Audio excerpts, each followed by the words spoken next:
don't set up a gig round the corner from another gig. That's not a decent thing to do. If you're going to have, if you've got I've got various gigs that are near to my gig, but the people running them are all comics. They go, okay, I'm not going to run it on the same night. I'm going to run it in a slightly different area. So you make your gig different to the gigs that are already there, because that's a wanker's trick, basically. A good friend of mine who promoted a show previously told me you need at least 3 things. They are a venue near public transport, they are a venue with a separate room, and they are a venue that has a PA already within it. Now, if you were looking to hold a one-off event and you're watching this video for that reason, then you probably don't necessarily need the PA part. The PA part, if you're going regularly, it's crucial.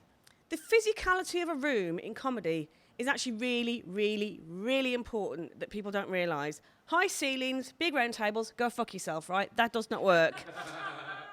With a high ceiling, the energy just disappears. Have your tables close to the stage. Tables that are 20 feet away, the energy just falls in that gap, and it doesn't work. You can't create any atmosphere. A low ceiling is best. Nice lighting, make it as cosy as possible. Cram them all in as much as you can. Have rows if possible, or just small tables. Don't have big tables like it's a wedding venue, because you just can't get the energy out there. It makes it really, really hard for the comics, and then people go away going, well, that was a bit shit. It wasn't a bit shit. The room was just set up really badly. The 2 words that I would hammer out most about promoting a night and keeping it running are love and community. And I know that's going to be the sort of thing that you would expect a San Franciscan hippie to hammer on about, but the nights that I have been to that are successful are the ones that display that. The most important thing about a comedy night are the people in the crowd, and so I work really hard at creating regulars. So I've got to know these people as they... I've read reviews about our night, and the reviewers made a point of when the people are walking in, I will personally speak with every single person as they come in. And this sort of fits in with the first 2 things, is community. Whether you are running a night in the central of London or in the sticks in the middle of nowhere, you need to build a community. You need to build your audience into a community, and you need to build on the community around you. Far and away the most inspiring version of this is a bunch of gigs up near where I'm from, on the outskirts of Newcastle, that are run by a comic called Kai Humphreys and his brother Gav. They're called Punch Drunk Comedy. Now, I've never been lucky enough to play them, but on Facebook, the way they promote them makes me happier than any other gig I've ever seen. He's running them in former working men's clubs and quite deprived areas, and he's cotton on to the fact that there is a whole audience of people who love a good night out and love cracking comedy, and Kai is a good enough comedian and has made good enough friends to bring brilliant bills there, both TV names and just respected circuit comedians. That's only half the story, though. He has built a community up around, so people are bringing food for local food banks. People are donating things for local charities for kids who've got horrible terminal illnesses. And he's created this idea of the Punch Drunk Army. Now, if you sat down and created this in an advertising office, it would be the most dead-eyed, cold-hearted thing. But Kai and his brother Gav have put their heart and soul into it. And as a human, never mind a comedian, I want to go play those rooms, because you know there is such goodwill fostered through that. And it's not fake, it's not created. These are people who are literally giving back into their community. So if you do happen to get these mystery guests down, maybe let your regulars know that you have a mystery guest down before you let anyone else know, because that's not, in my opinion, that's not fair on the regulars. The people who've been there through thin and thin deserve to be sat that night when Jason Manford walks on stage. And again, it's a little daft thing. Be pleased to see your acts. I've done long enough journeys where I've turned up and gone, hello, we're the acts. And the person running the night will go, all right, and then just walk off and leave you there. So be delighted to see these people who helped me run the night. The best relationship I have within comedy is actually with our venue owner. It sounds very strange to say that, especially if you're watching this video because you want to start up. But actually, that very first conversation I had with him now 4 years ago was a great starting place for trying to go on a rocky road together. And I really thank him for giving us the opportunity, which has now led to the fact that we do charge. We charge a sliding scale. The first tickets remain free. I'm still for the free ethos. I think it's good. We can cover the costs when people get in for free. We like our regulars to book in advance. They usually pick up the free tickets. It's a win-win. The next set of tickets go for £2.50, and then the final set go for £5. We think that sliding sale works well. It's like what airlines, travel companies do. You book earlier, you get it for cheaper. So I have a monthly gig on a regular basis. If it clashes with something like bonfire night, move it. People don't come out on bonfire night. If it's the first week of term, move it. People don't come out first week of term. Christmas is another weird one. There's so much else going on at Christmas. You want to get your Christmas listings out really, really early. Try and make it, come and have your Christmas party at my gig. We charge £5 on the door, £4 for students, £4 in advance. Useful marketing tool. 5 comedians for £5, quid a comedian. I saw Sara Pascoe last night. How much was it? Cost £1 to see her. People love that sort of thing. I would say this. Wherever you are in the country, work out what night you're on, and then look at the big clubs like the Stand, the Comedy Store, the Glees, and see if you can compare against this. So if you are on a Thursday, Friday, Saturday night, and you're in a big city, charge a couple of quid less than the bigger clubs. If you are in a small market town that doesn't have any other comedy, you can charge 12, 15 quid like the big clubs do because there's nothing else around. For a small independent night like mine, I think that's what you have to charge. That's just the nature of it. But don't lose an opportunity to do good deals. So when we do preview nights during July, we will offer season tickets. We do 9 previews in July. So we'll offer all 9 shows for 25 quid. And it means you guarantee an audience and get people on board. If 2-for-1 tickets don't seem to work for us, don't know why, it just seems like a bit of a bullshit offer. But if you offer C3 shows, get a 4th one free, people seem to get into that. Booking a gig is a piece of absolute piss. You could throw an apple core on a street, you'd hit a comedian, right? Getting bums on seats, that's the hard bit. The promotion bit is the really, really difficult bit. If people don't know your gig is there, they will not come. You need to list it, multiple websites, in the press. You need to go around your local area. Excuse me, do you mind if I put this poster in your window? Is that all right? Can I put it on the inside of your ladies' loo? Is that okay? Leave flyers everywhere. Target places, cafes where all the shoo-shoo frou-frou people go. Any local listings. Get in your local paper. Get a feature on your venue. Make friends with a local journalist. If there's a local arts magazine, make friends with that editor. Give them free tickets, that kind of thing. There's a lot of nights, for good or ill, who are filling their nights by using Groupon. And I don't want to besmirch the good name of Groupon, but the problem with it is that people are paying bugger all to go and see a comedy night, so they're not invested in it. Even if you're doing a new material night on a Sunday night or a Monday night, get them to chuck a couple of quid in, because then they are financially invested, and it might be bullshit psychology, but it works. And also, if you call someone in an audience for being a dickhead or need to throw them out, it just gives you a little bit more authority. If you let somebody in that's drunk, they are going to cause you trouble, so don't let them in. It's easy. The acts have to know what's expected of them. If it's a particular gig that is mostly middle-aged, middle-class people, then you don't want an open spot who's going to be talking about dead prostitutes in freezers, which is actually what happened. Be specific. The more specific you are with a joke, the easier it is to make it funnier. And I think it's the same with promoting a night. So I've got a mailing list, and all promoters will tell you, build up a mailing list. Don't just go, these guys are playing, here's where to buy a ticket. Tell your audience in your little blurb about each comedian why you like them, why you care about them.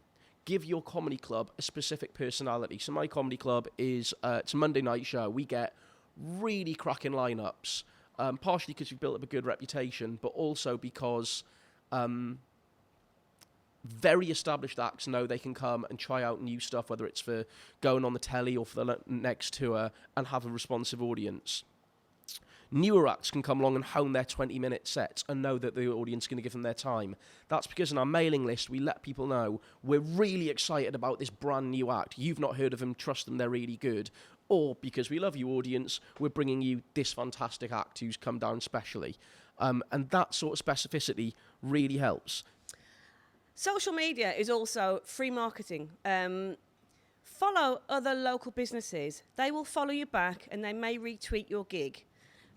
Tweet photographs, tweet video links, make it interesting, get it at a certain time of day. In the morning when people are getting up for work, at lunchtime when they're dicking around on their phones at work, and when they're coming home on the bus. That's when you want to tweet, because tweeting is very sort of time specific. Get your own Facebook page, get your own Facebook group. Tweet to the actual, make sure the venue's got a Twitter account as well. Make sure the venue puts your stuff on their website as well as your own website. Have links on your own website. You want to give them as many sort of tasters as possible as to what's coming up, especially if they're acts that people haven't heard of who are really good anyway. We just listed on TripAdvisor, which I thoroughly recommend. Get audiences to review you on there and then say, right, we'll pick a winner and you can come and see 4 free shows. So just little inventive stuff like that can make a big difference. You need the venue to be supportive of what you're doing. You need them to put posters up in the venue for you. You need to be able to leave flyers out.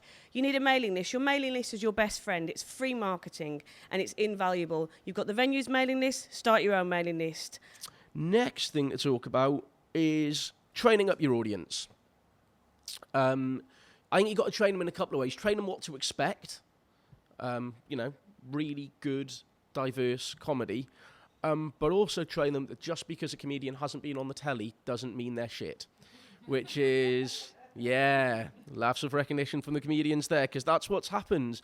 I'll talk to comedians who've been going for 15, 20 years, and they will talk with warm, rose-tinted eyes about a time 15 years ago when audiences would go out and go, do you want to go to the comedy? Yeah. Who's on? Don't know. There'll probably be 3 good ones, 1 shit one, and 1 average one. Sounds good to me. But now people have sort of bought into the fact that they want a TV star. And I've had to, for the first 12-ish or so months, pander to that. But now we're a weekly club, so about once every 4 or 5 weeks, I'll put in a headliner who I know is brilliant, but they won't have heard of. And slowly but surely, the audience are coming on board to that. And it makes your job as a booker so much easier, because you don't have to book someone who's been on Mock the Week and 8 out of 10 cats, as wonderful as that is. You can book someone you've seen slay it night after night after night, but hasn't got the face or the looks or the personality for telly. That will be invaluable, especially, like I say, if you run a weekly club. On the second night, you might get Michael McIntyre. You get Michael McIntyre on your second night, and you sell it out. Well done. Brilliant. Amazing. It's very unlikely that those people will come back for gig number 3. Because what you get in there is you are getting people who are coming for the megastar. They're not coming for your gig. So in the short term, you're going to get loads of bums on seats. In the long term, I mean, I know of promoters who have got obsessed, and maybe I did it myself, but I know of promoters who have got obsessed on the big names, and their regular night, when they don't have the megastars down, struggle for numbers, because those people are waiting for the next time they get a John Bishop or a Jack D or a Harry Hill, and all those people are obviously amazing, but you've got your regular comedy night to put on. Couple of other things to think about. If you're a regular MC, and I think you should be, because again it gives you that link to the audience, love bomb your audience.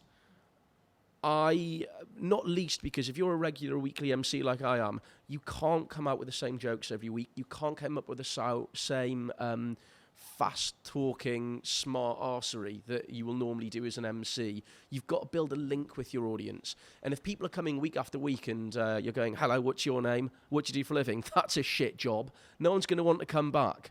So find out about these people. Find out about their lives. We've got regular audience members who we feel like we're nurturing a relationship with them, and you can still get funnies out of that. Get a resident MC. That is quite arrogant, given that I am the resident MC of Always Be Comedy. But I would say that if you get a resident MC, it just gives the night an identity, and it gives the night a consistency.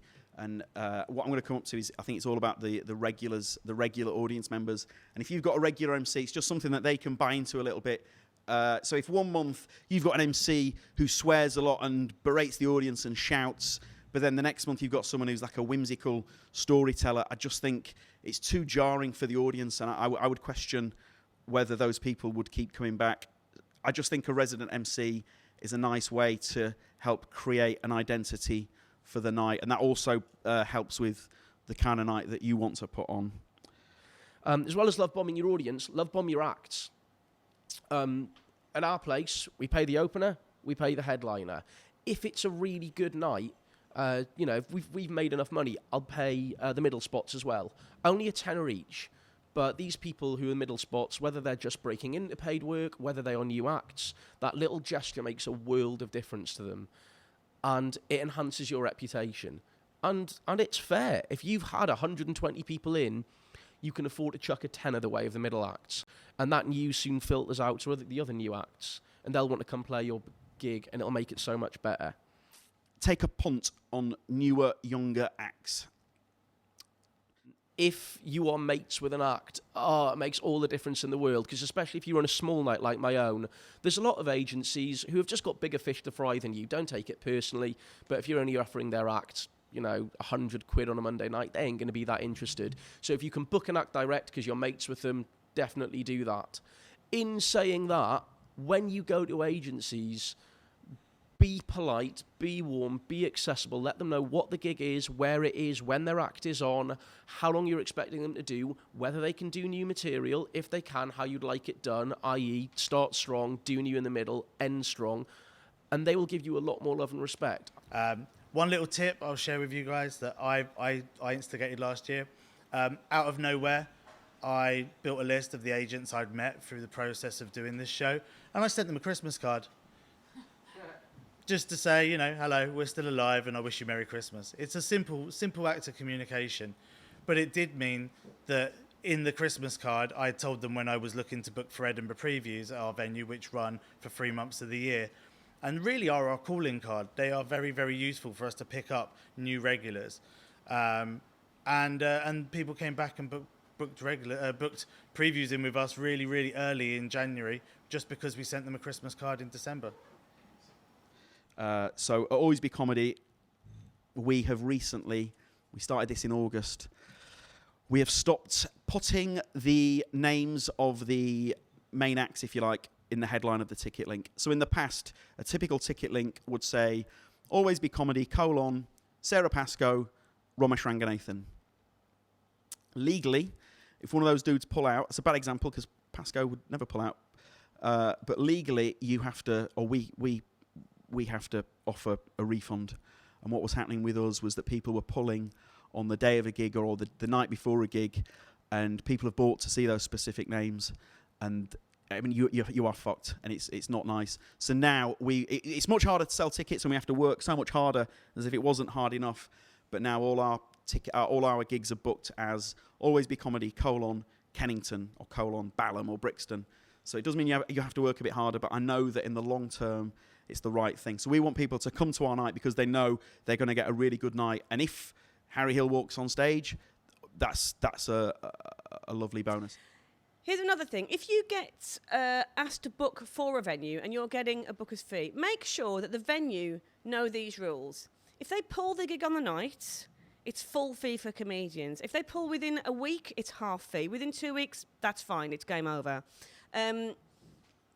If you're a promoter, pay your acts when you say you're going to pay them. Even if you're out of pocket, it's none of their business. You pay them what you say you're going to pay them. I find that ticketing and listings are now very disparate. You have to now go and log information into multiple different user interfaces, which is a real time suck.